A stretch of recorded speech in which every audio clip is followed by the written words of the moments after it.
আমি সালাউদ্দিন আহমেদ, মন্ত্রী স্বরাষ্ট্র মন্ত্রণালয়,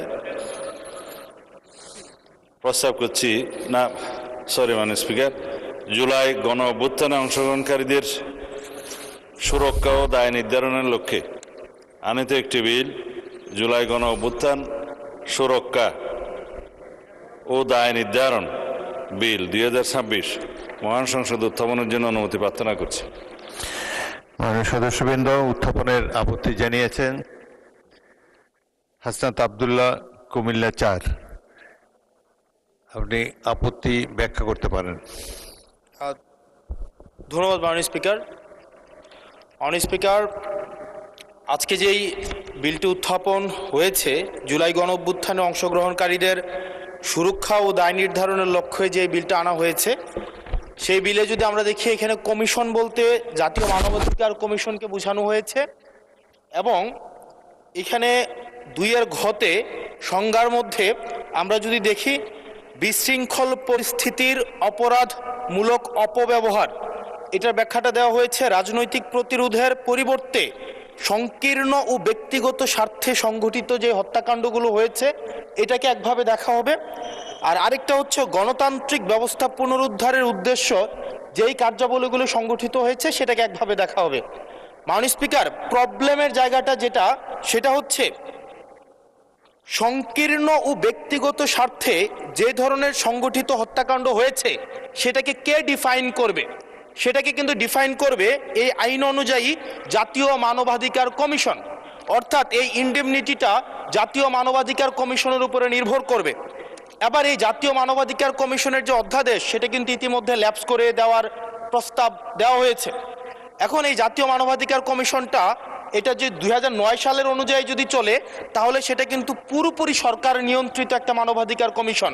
যেই মানবাধিকার কমিশন বিরোধী দল ও মতকে দমনের জন্য ব্যবহার করা হয়েছে, ভিকটিম ব্লেমিংয়ের জন্য ব্যবহার করা হয়েছে, যেই মানবাধিকার কমিশন গুম খুনের বৈধতা উৎপাদন করা হয়েছে। মাননীয় স্পিকার, এই মানবাধিকার কমিশনকে যদি আমরা মন্ত্রণালয়ের অধীনে রাখি এবং ওই মানবাধিকার কমিশনের মধ্য দিয়েই যদি আমরা জুলাই গণ অভ্যুত্থানের এই কার্যক্রমগুলোকে বিচারের এবং নিরীক্ষণের দায়িত্ব দেওয়া হয়, সেক্ষেত্রে এই নিরীক্ষণ কিন্তু প্রশ্নবিদ্ধ হবে। এছাড়াও আমরা যদি দেখি, সাংবিধানিক প্রতিষ্ঠানগুলোকে যেভাবে নগ্নভাবে দলীয়করণ করা হচ্ছে, ইতিমধ্যে বাংলাদেশ ব্যাংকে যেভাবে দখল করা হয়েছে, যেভাবে বিসিবিকে যেভাবে এখন আর বাংলাদেশ ক্রিকেট বোর্ড এটা নাই, এটা হয়ে গেছে বাপের দোয়া ক্রিকেট বোর্ডে পরিণত হয়েছে, যেভাবে দখল করা হয়েছে বাপের দোয়া ক্রিকেট বোর্ড। এবং আমি যখন এই জায়গায় কথা বলছি, ঠিক এই মুহূর্তে 28 জন বিচারককে মাননীয় স্পিকার তাদেরকে শোকজ দেওয়া হয়েছে। তাদের ব্যক্তিগত তাদের চ্যাট গ্রুপে তারা তাদের মতামত প্রকাশ করার কারণে বিচারকদের মাননীয় স্পিকার শোকজ দেওয়া হয়েছে।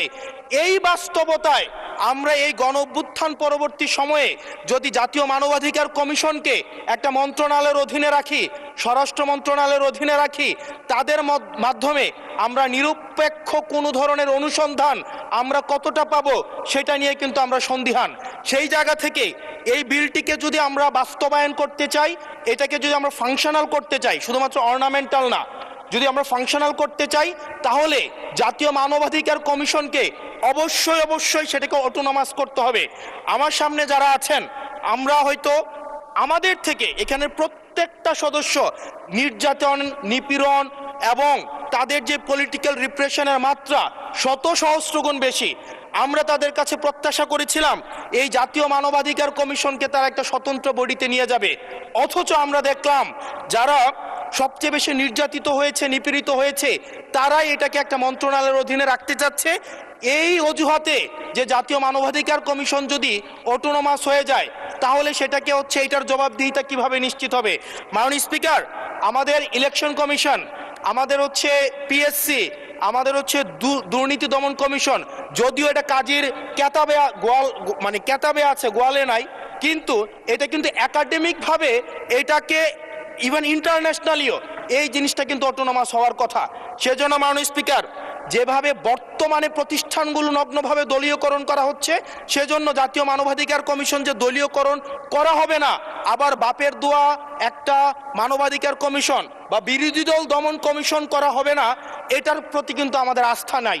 সেই জায়গাটা থেকে আমরা আপনার মাধ্যমে আমরা এই আমাদের মাননীয় স্বরাষ্ট্রমন্ত্রী সহ আমাদের HPM এর কাছে অনুরোধ থাকবে, এই বিলটা পাশ করার আগে যেন জাতীয় মানবাধিকার কমিশনের আমরা এটা যেন ইভেন উনার দলেরও একজন মাননীয় সংসদ এই বিষয়ে বক্তব্য দিয়েছেন এবং উনি পয়েন্ট বাই পয়েন্ট এই বিষয়গুলোকে ব্যাখ্যা করেছেন। যদি জাতীয় মানবাধিকার কমিশন দলীয়করণ করা হয়, দিন শেষে গুম খুন থেকে শুরু করে আমাদের এই জুলাই ইনডেমনিটি, এইটা দিন শেষে হচ্ছে যে পেপারেই থেকে যাবে, এটা দিন শেষে বাস্তবায়ন। এই বিলটা পাশ হওয়ার আগে আমাদের জাতীয় মানবাধিকার কমিশনের এই বিলটা হচ্ছে সুরাহা হওয়া, নিষ্পত্তি হওয়া জরুরি। না হয় বিসিবির মতো আমরা আবার বাপের দোয়া কমিশন দেখতে পাবো, আমরা হচ্ছে বাংলাদেশ ব্যাংকের মতো আবার দলীয়করণ দেখতে পাবো, আমরা বিশ্ববিদ্যালয়গুলোকে যেভাবে এক ধরনের দলীয়করণ করা হয়েছে আমরা সেটি দেখতে পাবো, আমরা বিচার বিভাগকে আবার যেভাবে এখন ভয়ের মধ্যে নিয়ে যাওয়া হচ্ছে। ধন্যবাদ মাননীয় সদস্য। মাননীয় স্বরাষ্ট্রমন্ত্রী। মাননীয় স্পিকার, আপনাকে ধন্যবাদ। এখন কিসের মধ্যে কি পান্থাবাতে গিয়েছে, যাই হোক। মাননীয় স্পিকার, আমাদের উত্থাপন করার বিষয়টা হচ্ছে জুলাই গণ অভ্যুত্থানে অংশগ্রহণকারীদের সুরক্ষা দেওয়ার জন্য, সাংবিধানিক এবং আইনি সুরক্ষা দেওয়ার জন্য। সেটা জাতীয় দাবিতে পরিণত হয়েছে, জুলাই যোদ্ধাদের দাবি ছিল। তার প্রেক্ষিতে জুলাই জাতীয় সনদ স্বাক্ষরিত হয়েছে, তার মধ্যে অঙ্গীকারনামার একটা দফা ছিল এবং সেই দফাটা পরবর্তীকালে যেদিন সই করব সেদিনও একটা আন্দোলনের প্রেক্ষিতে আমরা অনুরোধ করে কমিশনকে অ্যামেন্ডমেন্ট আনিয়েছিলাম তাদের দাবির প্রেক্ষিতে। তার মানে যারা জুলাই গণ অভ্যুত্থানে, ছাত্র গণ অভ্যুত্থানে অংশগ্রহণ করেছিলেন তাদের উপরে তো হানাদার বাহিনীর মতো গণহত্যাকারী আওয়ামী লীগ এবং তাদের সন্ত্রাসী গোষ্ঠী এবং পেটুয়া বাহিনী নিপীড়ন চালিয়েছে, অত্যাচার চালিয়েছে, গণহত্যা চালিয়েছে। জনতার প্রতিরোধের মুখে তাদের মধ্যেও কেউ কেউ প্রাণ হারিয়েছে, এটা যুদ্ধের ময়দানে ফয়সালা হয়ে গেছে, আমরা বলেছি। সুতরাং তাদেরকে সাংবিধানিক এবং আইনি সুরক্ষা দেয়া দরকার। সেই প্রেক্ষিতে এই আইনটা, অধ্যাদেশটা ইন্টারিম গভর্নমেন্ট প্রণয়ন করে সবার মতামতের প্রেক্ষিতে। হ্যাঁ, এখানে যদি আপনি সংশোধন আনয়ন করতে চান, মাননীয় সদস্যের উদ্দেশ্যে বলছি, সেটা সেকেন্ড রিডিং মধ্যে আপনি সংশোধনে আনতে পারতেন, আগে নোটিশ দিতে পারতেন, সেই সংশোধনীগুলো নিয়ে আমরা আলাপ করতে পারতাম। সেটা এক্সট্রা স্টেজ। এখন বিল উত্থাপনের পরে বা উত্থাপনের অনুমতি চাওয়ার পরে আপনি পারেন বিধি মোতাবেক ৭৪, ৭৫, ৭৬ বিধিতে পারেন, কিন্তু এর প্রেক্ষিতে আমার যে জবাবগুলো আজকে দিতে হবে ফর রেকর্ড, সেই জবাবগুলো আমার বলা উচিত, জবাব দেওয়া উচিত। এখানে ক্রিকেট কন্ট্রোল বোর্ড কিভাবে আসলো মাননীয় স্পিকার? বাংলাদেশ ক্রিকেট কন্ট্রোল বোর্ডের ইন্টারিম গভর্নমেন্টের সময় তৎকালীন ক্রীড়া উপদেষ্টা ক্ষমতার প্রয়োগ করে সারা বাংলাদেশের জেলা কমিটিগুলোকে প্রভাবিত করেছিল। বাংলাদেশে যেগুলো রেজিস্টার্ড ক্লাব ছিল তাদের কাউন্সিলরদেরকে, হ্যাঁ, তাদেরকে প্রভাবিত করে সরকারি ক্ষমতা প্রয়োগ করে এবং হাইকোর্টে যে রিটটা দাখিল করা হয়েছিল সেটা হার্ড না করে পেন্ডিং রেখে, এখনো still it is pending with the chamber court I think, করে সর্বোচ্চ ক্ষমতা প্রয়োগ করে একতরফাভাবে ক্রিকেট বোর্ডের একটা বোর্ডিং করা। তার প্রেক্ষিতে বর্তমান গণতান্ত্রিক সরকার মাননীয় ক্রীড়ামন্ত্রীর নেতৃত্বে তিনি একটা ইনকোয়ারি বোর্ড করে দিলেন কি কি অনিয়ম হয়েছে না হয়েছে ফাইন্ড আউট করার জন্য। সেই তদন্ত কমিটি রিপোর্ট প্রদান করার পরে তারা ডিক্লেয়ার করলো এখানে যথেষ্ট অনিয়ম হয়েছে, আরো অনেক কথা আমি বলতে পারতাম, বলছি না। তারপরে সেটা ডিজলভ হয়েছে, ডিজলভ হওয়ার পরে একটা ক্রিকেট কন্ট্রোল বোর্ড হয়েছে, আহ্বায়ক কমিটি হয়েছে, অ্যাডক কমিটি। কাকে দিয়ে হয়েছে? এই দেশের কৃতি ক্রিকেটার, বাংলাদেশে সবচেয়ে পরিচিত, সারা বিশ্বে পরিচিত তামিম ইকবালকে দিয়ে। মাননীয় স্পিকার, আমি জানি আপনার সময় নষ্ট করছি, কিন্তু ফর রেকর্ড আপনি জুলাই অভ্যুত্থান সুরক্ষা এটার উপর বলেন। ক্রিকেট কন্ট্রোল বোর্ডের, ক্রিকেট বোর্ডের অ্যাডক কমিটিটা করা হয়েছে। আমরা এখানে কোনো বাপের দোয়া মায়ের দোয়া করি নাই। এখন এতদিন পর্যন্ত শুনতাম মায়ের দোয়া পরিবহন আছে, আজকে মাননীয় সদস্যের কল্যাণে দেখলাম বাপের দোয়া কমিটিও আছে। যাই হোক, মানবাধিকার কমিশন নিয়ে উনি কথা বলেছেন, এটা বলতে হয়, জাতির কাছে কিন্তু ভুল রিপোর্ট যাচ্ছে মাননীয় স্পিকার। হ্যাঁ, 3 মাসের ভিতরে ক্রিকেট কন্ট্রোল বোর্ড ইলেকশন দেবে তারা বিধি মোতাবেক। মানবাধিকার কমিশন মাননীয় স্পিকার, গুম কমিশন এবং আইসিটি অ্যাক্ট, 3টার মধ্যে ওভারল্যাপিং আছে। আইনমন্ত্রী পরিষ্কার করে কয়েকদিন আগে বলেছেন, আমরা একটা স্বাধীন মানবাধিকার কমিশন করতে চাই যার সাথে মিল থাকবে গুম আইনের, যার সাথে মিল থাকবে আইসিটি আইনের।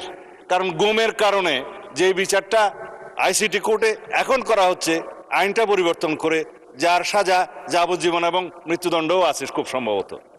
ইনভেস্টিগেটিং এজেন্সি তাদের আছে, প্রসিকিউশন টিম আছে, তদন্ত টিম আছে।